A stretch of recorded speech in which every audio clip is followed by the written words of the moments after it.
ఏపీలో వైసీపీకి గాలాడటం లేదు. ఆ పార్టీ శ్రేణుల్లోనే వైసీపీ ఓటమి ఖాయమన్న భావన వ్యక్తమవుతోంది. చివరాఖరికి ఐపాక్ తాజాగా జగన్ కు సమర్పించిన నివేదికలో కూడా అదే విషయాన్ని పేర్కొంది. ఇంతకాలం ఆ పార్టీకి వెన్నుదున్నగా ఉన్న జగన్ సొంత సామాజిక వర్గం కూడా అధికార పార్టీకి దూరమైపోయింది. దాదాపు అన్ని వర్గాలలోనూ పార్టీ పట్ల జగన్ ప్రభుత్వం పట్ల వ్యక్తమవుతున్న వ్యతిరేకతతో ఫ్యాన్స్ కు గాలాడని పరిస్థితి ఏర్పడిందని వైసీపీ వర్గాలు అంటున్నాయి. ముఖ్యంగా వైసీపీ ద్వితీయ శ్రేణి నాయకులలో అధికార పార్టీ తీరు పట్ల తీవ్ర ఆగ్రహం వ్యక్తమవుతోంది. 2014 నుంచి పార్టీ కోసం కష్ట నష్టాల కోర్పి పనిచేసి తమను పక్కన పెట్టేసిన జగన్ తీరు పట్ల ఆగ్రహం వ్యక్తమవుతోంది. వాలంటీర్లను నమ్ముకొని తమను నిర్లక్ష్యం చేశారన్న కోపం వైసీపీ శ్రేణుల్లో కనిపిస్తోంది. గత కొన్నేళ్లుగా పార్టీ శ్రేణులలో ఈ తీరు కనిపిస్తున్నా వాలంటీర్లు ఉండగా భయమేలా, చింతేలా అనుకున్న జగన్ కు ఇప్పుడు వాలంటీర్లు కూడా మొండి చేయి చూపడానికి రెడీ అయిపోయారని పరిశీలకులు అంటున్నారు. చంద్రబాబు ప్రకటించిన 10,000 రూపాయల హామీ వారిని తెలుగుదేశం పార్టీకి అనుకూలంగా మార్చేసిందా?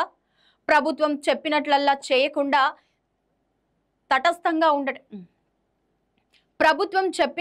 చేయకుండా తటస్థంగా ఉండడమే మేలన్న నిర్ణయానికి వచ్చేశారా? అంటే రాజీనామాలు చేసేది లేదని భీష్మిస్తున్న వారిని చూస్తే అదే నిజమని అనిపించమానదు. వచ్చే ఎన్నికలలో వైసీపీ ఓటమి ఖాయమని వాళ్ళు వీళ్లు కాదు, ఏకంగా ఐపాక్ తేల్చి సిద్ధమని పార్టీ వర్గాలే చెబుతున్నాయి. ఈ మేరకు ఇప్పటికే ఐపాక్ తన తాజా నివేదికను వైసీపీకి అందించిందని అంటున్నారు. ఆ నివేదిక తరువాత వైసీపీలో ఇంకా దింపుడు కళ్ళెం ఆశ మిగిలిందని అంటున్నారు. ఎందుకంటే మహిళల్లో అత్యధిక శాతం వైసీపీ పట్లే మొగ్గు చూపుతున్నారని, అదే సమయంలో మిగిలిన అన్ని వర్గాలు తెలుగుదేశం కూటమికి మద్దతు ప్రకటిస్తున్నారని ఐపాక్ పేర్కొంది. మహిళల మద్దతు ఉంటే చాలు, గెలుపు తథ్యమని వైసీపీ అగ్రనాయకత్వం భావిస్తోందని పార్టీ వర్గాల్లో చర్చ జరుగుతోంది. అయితే వైసీపీ శ్రేణులు మాత్రం మొత్తం వైసీపీ పని అయిపోయిందన్న నివేదిక ఇస్తే జగన్ ఆగ్రహానికి గురవుతామన్న జంకుతోనే ఐపాక్ మహిళల మద్దతు అంటూ నివేదికలు ఇచ్చిందని, వాస్తవానికి మహిళల్లోనే జగన్ పాలన పట్ల ఆగ్రహం ఎక్కువగా కనిపిస్తోందని అంటున్నాయి. ఐపాక్ కంటే తామే ఎక్కువ క్షేత్రస్థాయిలో ఉంటామని, తమకు కనిపించిన ఆగ్రహం ఐపాక్ కు ఎందుకు కనిపించలేదో అర్థం కావడం లేదని చెబుతున్నాయి. అంతేకాదు క్రైస్తవ సమాజంలోనూ జగన్ పట్ల వ్యతిరేకత కానొస్తుందని చెబుతున్నాయి. ఐపాక్ తన నివేదికలో క్రైస్తవుల ఓట్లన్నీ గంపగుత్తుగా వైసీపీ పై ఉన్నాయని పేర్కొంది. అయితే వాస్తవం అందుకు భిన్నంగా ఉందని పార్టీ వర్గాలు చెబుతున్నాయి.